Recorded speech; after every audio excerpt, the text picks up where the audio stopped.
Unicorn Princess, Sunbeam Shine, Chapter 1. Are we ready, ladies? Mm-hmm. All right. By Emily Bliss and Sydney Hansen. Sydney, not Cindy. Sydney. Thank you. Chapter 1. So it looks like this book's titles are only...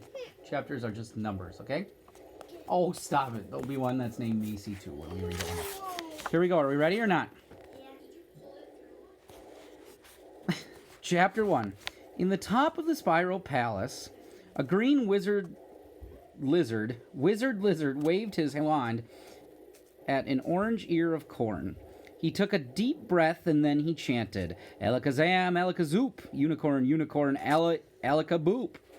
He waited for the ear of the corn to turn bright pink, but instead the lights flickered and the whole walls shook. Thunder rumbled and boomed. Blue and green lightning flashed across the sky, which had grown dark as night. Oh dear, the wizard lizard cried out. Did I say a unicorn, unicorn? I meant ear of corn, ear of corn. Oh dear. The wizard lizard turned pale green. He frantically waved his wand at the ear of corn and yelled, Undo, undo, cancel that spell, delete, erase, I take that one back. But the palace lights kept flickering. The thunder rumbled even louder. Yellow and silver lightning flashed. Oh, not again, the wizard lizard exclaimed. The unicorn princesses are going to be so angry this time. They told me to stop casting spells on vegetables. He raced over to the window just as the glittering yellow sapphire rose up into the sky. Then with one final burst of thunder, the brightly colored stone dropped into the shimmering purple canyon in the distance. That was Princess Sunbeam's magic gemstone, the wizard lizard said, covering his face with his scaly hands. Without it, Sunbeam doesn't have any magic powers. Now I've really done it. Why doesn't he want Sunbeam? I don't know, we just started. We got no idea. We're gonna learn maybe, okay? Why does he look like that? Because he's a wizard lizard. What's a wizard lizard? He's a lizard that's a wizard. That's why your dad stumbled on it earlier. We ready? The wizard lizard leapt over to a box in the corner of the room. He pulled out a book, looked at the cover, and tossed it aside. He pulled out another book and threw it, and then another. Finally, he found the right book. In silver letters, the title read, The Book of Unspells. The wizard lizard leafed through the pages, muttering, oh dear, Princess Sunbeam has lost her magic, and it's all my fault. He read aloud from a page at the back of the book. There is only one way to reverse a spell that robs a unicorn princess of her magic gemstone.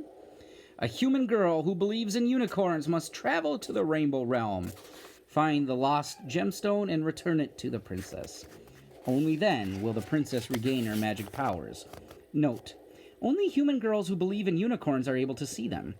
The wizard lizard's eyes filled with excitement. We need a human girl! And one who can see unicorns, he cried out as he raced from the room and down the palace's staircase to find a unicorn princess. A princess that believes in unicorns. Mm-hmm. It's just another picture. Oh! Guess what? The end of chapter 2, or chapter 1. Alright, we'll do one more. Okay? That one's pretty short. Chapter 2. One Saturday afternoon, Credessa Jenkins was on a hike in the woods with her family. Her parents walked up ahead, and her other brother, Corey, followed just behind them. Daddy, I know why these chapters are so short. I think they go up to like 15 chapters. Okay, we'll see. He looked through a pair of binoculars. I see a hawk, he called out. Oh, wait, that's just another crow. What Cressa really wanted to see was much more than a crow or even a hawk. It was a unicorn. Her parents had told her many times unicorns weren't real. "They're imaginary, honey," her mother would say. Cressa always nodded, and she couldn't help but wonder if her mother might be wrong. Real or imaginary, if there was one thing Cressa loved, it was unicorns. Posters of pink and purple unicorns covered her bedroom walls. She had a unicorn bedspread, unicorn curtains, unicorn lamp, and on her bedside table. Oh, a unicorn lamp on her bedside table. Her pink book bag had a picture of a unicorn on the back. She even had unicorn pencil eraser for school and unicorn sneakers with pink lights and that blinked when she walked and jumped and ran. In art class, she had painted 6 unicorn watercolor pictures. They all hung on the refrigerator next to the week's school lunch menu. And Cressida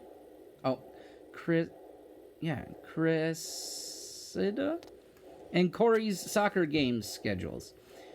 Cressida's father turned around right in front of the big oak tree Cressida had ever seen. Oh, the biggest oak tree she'd ever seen. It's time to head back, he said. "We need to get home in time to go to the grocery store before dinner," Cressida sighed. She didn't want to go home yet, even if the only birds were crows and there were no unicorns. Plus, she hated going to the grocery store.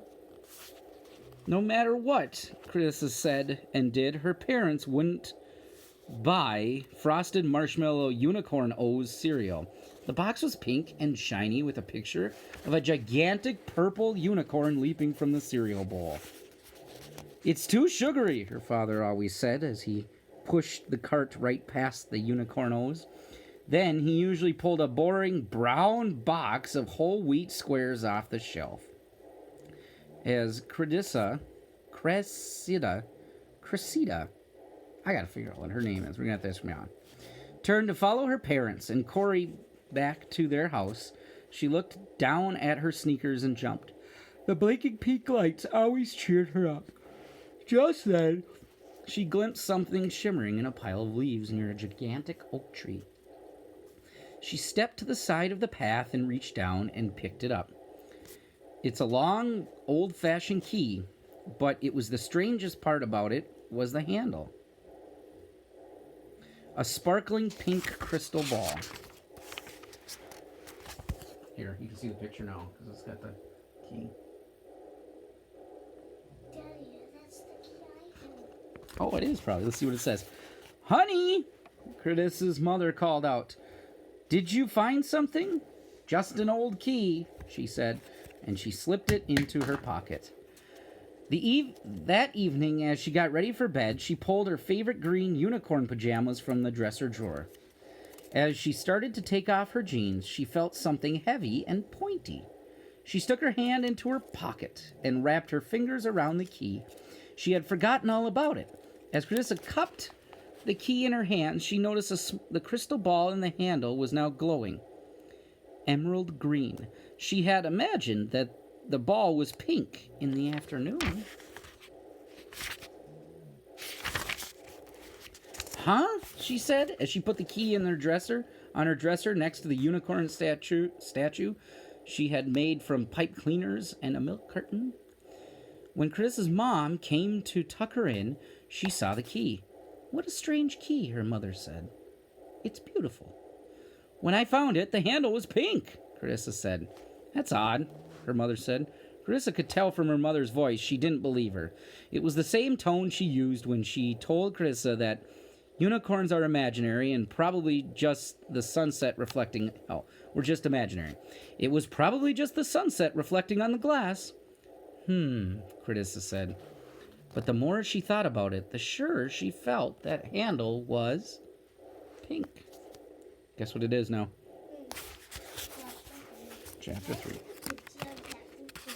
3? Nope.